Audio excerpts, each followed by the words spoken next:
Assalamualaikum warahmatullahi wabarakatuh. Halo Sobat Jantung, kembali lagi di podcast Aorta, Aneka Obrolan Harapan Kita. Program ini kami buat khusus untuk sahabat rumah sakit jantung dan pembuluh darah kita, serta untuk seluruh masyarakat Indonesia yang ingin mengakses informasi kesehatan jantung yang akan kami kemas dengan topik yang menarik tentunya. Untuk teman-teman yang ingin mengakses program ini bisa ke website www.pjnhk.go.id atau bisa melalui Instagram kami di @pjn_harapan kita. Jangan lupa di follow ya. Di episode kali ini kita seru banget karena akan membahas sexual activity for the heart. Wow, agak panas sih pembahasan kita episode kali ini. Dan tentunya kita udah kedatangan bintang tamu yang pasti oke punya, siapa lagi kalau bukan Dr. Kevin Trianto, SPKFR. Halo Dr. Kevin, ketemu lagi kita. Welcome back. Nah, karena kemarin banyak banget yang request nih dok, banyak banget yang request DM melalui Instagram dan juga lewat WhatsApp. Undang lagi dong Dr. Kevin, undang lagi Dr. Kevin. Akhirnya kita langsung hubungin lagi Dr. Kevin dok. Makasih ya. Karena kemarin kita sempat bahas sedikit tentang sexual activity post op jantung gitu ya. Ternyata banyak banget yang tertarik dok. Sebenarnya gimana sih untuk pasien jantung sexual activity-nya? Pasien jantung boleh berhubungan seksual nggak sih? Wah, itu yang akan kita bahas sekarang. Kemarin udah dijawab ke Dr. ya. Kevin. Boleh, tapi dengan catatan. Nah ini betul, catatannya ya. Catatannya ini ya. Catatannya dalam bentuk podcast ya, Sobat Jantung ya. Betul. Sebelumnya Dr. Kevin apa kabar dok? Baik ya. Dan sehat ya. Sehat dokter. Lagi sibuk apa sekarang ini Dr. Kevin? Kalau kita sibuk teliti kayak biasa. Wah, luar biasa ya. Nah kalau ngomong soal neliti-neliti nih, memang sebenarnya kalau untuk aktivitas seksual itu ada beberapa penelitian yang menunjukkan ternyata memang aman. Oh, aman. Aman untuk pasien dengan masalah jantung. Tapi ada beberapa catatannya dan memang membutuhkan kondisi yang udah stabil dulu nih, Mbak Intan. Nah, stabil ini kan memang nggak sama ya antara setiap orang ya. Dan ternyata dalam topik yang kami coba cari untuk sexual activity ini, ternyata laki-laki dan perempuan berbeda. Wow, udah mulai ini ya, seru ya pembahasannya ya dok ya. Iya. Tapi dok sebenarnya tuh kalau apa sih yang boleh dilakukan? Maksudnya tadi kan dokter bilang boleh dengan catatan. Kegiatan seksual apa yang bisa dilakukan oleh pasien jantung?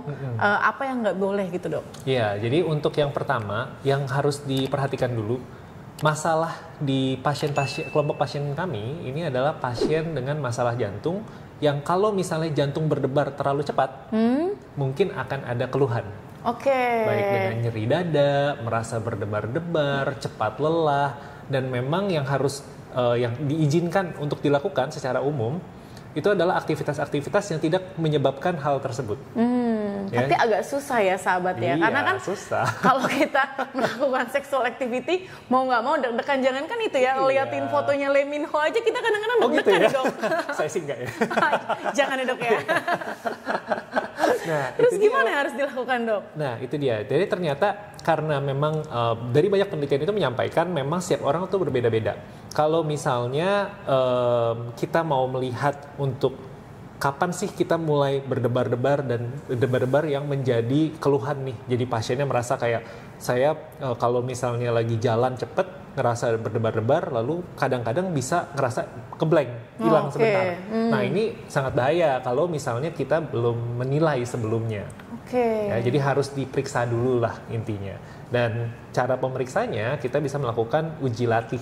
Kita bilang, secara gampangnya nih Mbak Intan, kalau misalnya seorang pasien dengan masalah jantung sudah mampu naik tangga 2 lantai non-stop tanpa ngos-ngosan pada akhirnya, sebenarnya itu aman untuk aktivitas seksual. Itu trik satu ya. Oh, dicatat ya sahabat ya. Iya, tapi 2 lantai di mana ya?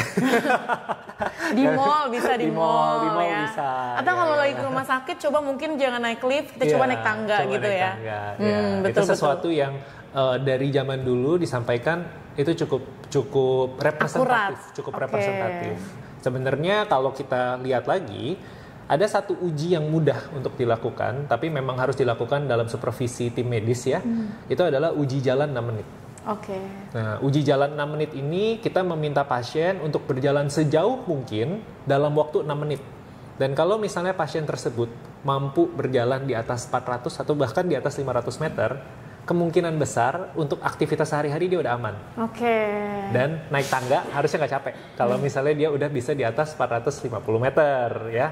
Dan kita berharap kalau misalnya pasien-pasien memang sudah mampu seperti itu, dia boleh nih melakukan aktivitas seksual. Oke. Nah, kalau sempat aku baca-baca juga ya dok ya, katanya sih kalau seandainya pasien yang punya penyakit gagal jantung dengan pasien yang punya penyakit gangguan irama jantung atau biasa disebut aritmia, itu beda mekanisme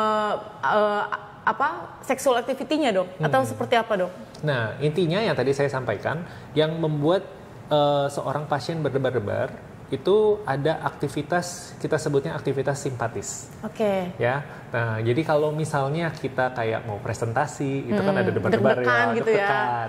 Tapi kalau ini kan merasa terlalu nyaman sampai malah jadi berdebar-debar. Jadi ada perubahan antara istirahat, kalau istirahat itu kita sebut sebagai parasimpatis, atau kita stres itu simpatis. Dan ternyata aktivitas seksual itu a mix of both, campuran jadi dua-duanya. Dan ternyata pada pasien dengan pompa jantung yang lemah atau pasien gagal jantung, ada ketidakseimbangan antara kedua ini, sehingga jantungnya tidak biasa untuk tiba-tiba berubah jadi istirahat, tiba-tiba berubah menjadi stres. Ya, sehingga pada pasien-pasien ini biasa keluhan utamanya adalah ketika sudah mau, mungkin kalau kita udah boleh masuk term-termnya ya. Boleh. Udah mau nyampe klimaks. Tips-tipsnya. Ketika sudah mau nyampe klimaks, nadinya naik, mungkin di atas 100, baru mulai langsung ngerasa capek. Atau ngerasa ada nyeri dada atau ada yang lainnya. Nah, tadi Mbak Intan sempat menyampaikan kalau ada gangguan irama gimana? Kalau gangguan irama kayak kita juga harus manggil dokter jantung yang spesialis aritmia ya. Karena akan ada obat-obatan yang diberikan tentunya. Benar, jadi ada beberapa obat-obatan yang harus disesuaikan. Mungkin yang itu kita nggak bahas di sini. Ya, oke. Tapi yang sekarang next podcast ya. Next podcast. Panggil lagi nanti, tapi jangan saya. Nah, kalau yang sekarang ini kita akan bahas adalah sebenarnya ada modifikasi. Karena banyak dari pasien saya bilang, "Dok, kalau saya posisinya missionary." Missionary itu gimana dok? Nah, kalau missionary itu adalah posisi yang kita bilang paling biasa jadinya. Paling biasanya itu disampaikan kalau misalnya perempuannya, yang perempuan itu tertidur dalam posisi tiduran di bawah. Dan lalu laki-lakinya sambil ada di atas, jadi yang lebih aktif. Oke. Nah, kalau kita melihat seperti ini, yang lebih capek yang mana? Tentu saja yang lebih laki-laki. berdiri, yang laki-laki, kayak gitu. Nah, kalau dari penelitian-penelitian yang saya sebutkan sebelumnya, mereka menyampaikan untuk yang sakit jantung, baiknya mereka yang lebih istirahat. Oke. Tips itu ya sobat jantungnya. Oke. Jadi kalau misalnya sampai nanti sudah mau nyampe klimaks pun, tapi dalam fase yang istirahat, mungkin naiknya nggak setinggi itu. Oh gitu. Ya, jadi itu salah satunya. Oke, jadi yang sakit yang mana dulu nih? Mungkin kalau seandainya yang sakit jantungnya ada laki-lakinya tadi bisa untuk missionary, tapi kalau seandainya yang sakit Terbalik ya dok ya? Terbalik. Kalau yang sakitnya perempuannya, mungkin bisa posisi missionary. Tapi kalau seandainya yang sakit laki-laki, mungkin bisa woman on top gitu ya. Benar. Sok tahu banget sih Intan ya. Iya, benar. Agak panas ya pembahasan kita ya hari ini ya. Jadi kalau intinya adalah yang lebih aktif itu memang posisinya di atas. Oke. Ya, jadi selalu disampaikan kalau misalnya memang lebih aktif, ada beberapa gerakan-gerakan otot seperti otot paha, otot bokong yang ternyata adalah otot terbesar di tubuh kita. Jadi otomatis butuh darah lebih banyak, butuh oksigen lebih banyak. Dan pada aktivitas-aktivitas seksual memang nadinya dari si pasangan dua-duanya naik sebenarnya. Tapi kalau mereka yang ada aktif gerakan ototnya, naiknya pasti lebih tinggi. Dan butuh, kita bilangnya sebagai oksigen demand ya. Jadi kebutuhan oksigen dari otot-ototnya, baik dari otot jantung atau otot-otot yang lainnya menjadi lebih tinggi pada mereka yang lebih aktif. Betul. Jadi nah harus dok, disesuaikan. Kalau seandainya pasiennya post operasi nih kan, post operasi biasanya kan karena dia ada luka di bagian dadanya gitu ya. Biasanya berapa lama bisa dia sampai bisa kembali optimal atau bisa melakukan hubungan seksual. Iya. Aktivitas seksual maksudnya. Aktivitas seksual. Jadi kalau untuk gerakan-gerakannya, kebalik lagi, selama nggak diangkat pasangannya kayak nggak apa-apa. Oh gitu. Jadi sebenarnya boleh dilakukan, tapi kami selalu menyarankan setelah 1 bulan. 1 bulan. Ya. Kenapa gitu, Dok? Nah, kalau misalnya kita kembali lagi dari pembahasannya sebelumnya, ada pemulihan. Jadi ada 2 macam pemulihan dari sisi jantungnya dan pemulihan dari sisi lukanya, dari ototnya. Benar. Kalau misalnya dari sisi luka biasanya 2 minggu selesai, itu dari luka dari kulitnya. Tapi kalau luka dari dinding dadanya atau pemulihan dari tulangnya, memang kita membutuhkan 1 bulan hingga mau keluar tulang mudanya. Untuk menyambung antara ke potongan dinding dada tersebut. Nah, kalau misalnya dari sisi jantungnya sendiri, bila sudah 1 bulan setelah pasca operasi dan pasiennya sudah aktif untuk melakukan aktivitas sehari-hari, maka mungkin untuk dinaikkan dosis aktivitasnya ke aktivitas seksual pun mungkin sudah bisa, tapi setelah 1 bulan. Oke, 1 ya, bulan. jadi sudah ada penyesuaian yang kita sebutkan. Jadi kalau misalnya pasien sudah ada penyesuaian terhadap environment atau lingkungannya, mungkin kemampuan jantung untuk memenuhi kebutuhan oksigen dari tubuhnya sudah lebih baik dibandingkan dengan 1 minggu atau setelah keluar rumah sakit langsung kayak gitu. Tapi ada ini nggak sih, Dok, ada tips-tips khusus nggak sih, misalnya kayak nggak boleh, misalnya nih kayak nggak boleh tertekan ya dadanya, atau misalnya nggak boleh posisinya miring ya, soalnya nanti takutnya kegeser atau gimana gitu, Dok? Iya, jadi kalau untuk posisi utamanya yang tadi saya sebutkan, sebenarnya yang gerakan yang nggak boleh itu hanya mengangkat, jadi mengangkat beban sebenarnya. Beban, ya. Jadi kalau misalnya posisinya selama di tempat tidur, saya rasa aman. Kalau tidak ada tempat tidur itu yang bahaya karena ngangkat-ngangkatan. Wah, ya? Di mana kalau ada tempat tidur? Langsung liar nih. Nah, jadi kalau misalnya ada, yang penting sebenarnya dari semua gerakan atau semua posisi, yang paling penting itu adalah pasiennya sendiri harus tetap aware, harus tetap mengetahui apa yang menyebabkan beliau untuk merasa debar-debar, nyeri dada, ataupun nyeri pada dinding dada yang karena lukanya tersebut. Kalau misalnya ada gerakan-gerakan yang memang merasa tidak nyaman, itu harus dicatat. Palingan stop dulu ya, stop lalu habis itu tarik dan buang nafas perlahan ya. Jadi untuk merilekskan lah tubuhnya. Tapi biasa Mbak Intan, yang takut bukan pasiennya, pasangannya, Dok. Pasangannya, ya? benar. Iya betul.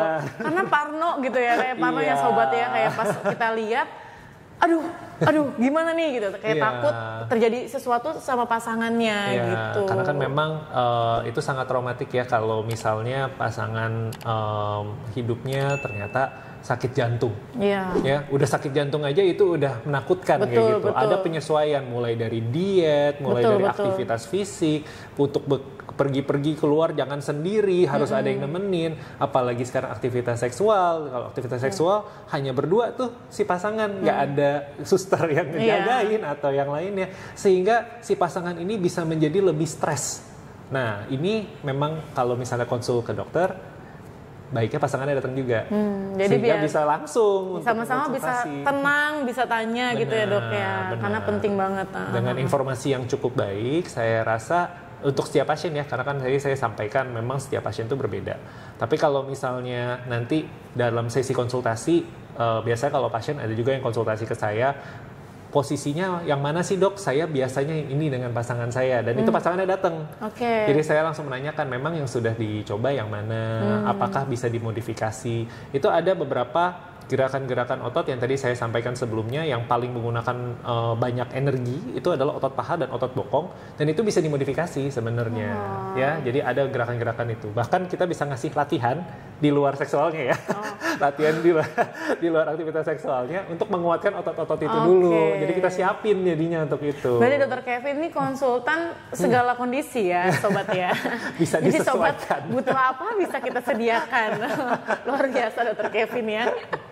Nah, Dr. Kevin, kalau seandainya nih ada pasien yang datang ke Dr. Kevin terus tanya misalnya kayak, Dok, saya kok habis aktivitas seksual ternyata nggak nyaman ya, atau saya mungkin malah nggak bisa jadi karena ketakutan gitu, jadi kayak nggak bisa maksimal, atau mungkin nggak bisa apa bahasanya dok, nggak bisa nggak full lah orgasmenya. Iya gitu.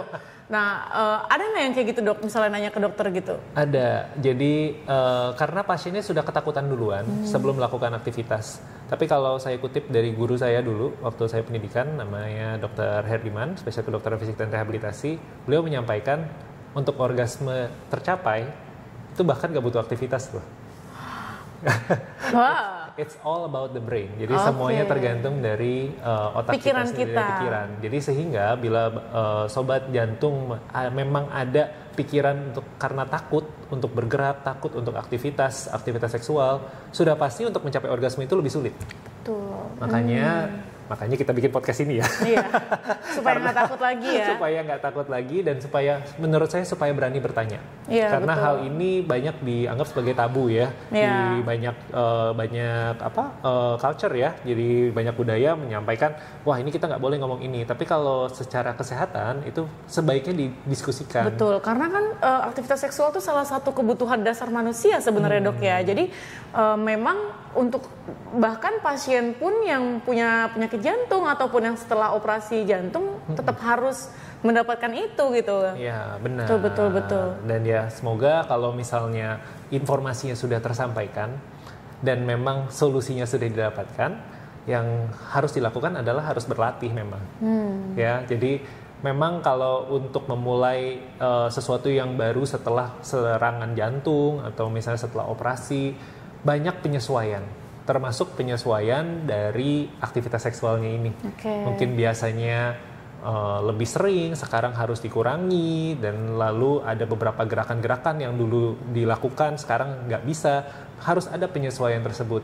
Tapi saya yakin kalau misalnya dari pikirannya memang ingin memberikan yang terbaik untuk pasangannya, dan itu diberikan dari dua pihak, dari sang suami memberikan ke istri dan istri juga ingin memberikan yang terbaik untuk suami, saya rasa akan tercapai dengan lebih baik dibandingkan dengan ketakutan dan malah takut jadi semakin sakit lagi. Karena ketika kita takut kan ada juga hormon-hormon kita yang keluar gitu ya dok ya. Jadi justru otot-otot kita jadi nggak relax, bener nggak dok? Bener, kayak gitu kan? Sangat nggak relax. Jadi nggak relax dan otomatis ya susah untuk aktivitas seksual seperti itu sehingga ya dok, tidak tercapai yang akan dikejar, yaitu adalah orgasme dari kedua belah pihak ya, kedua pasangan jadinya.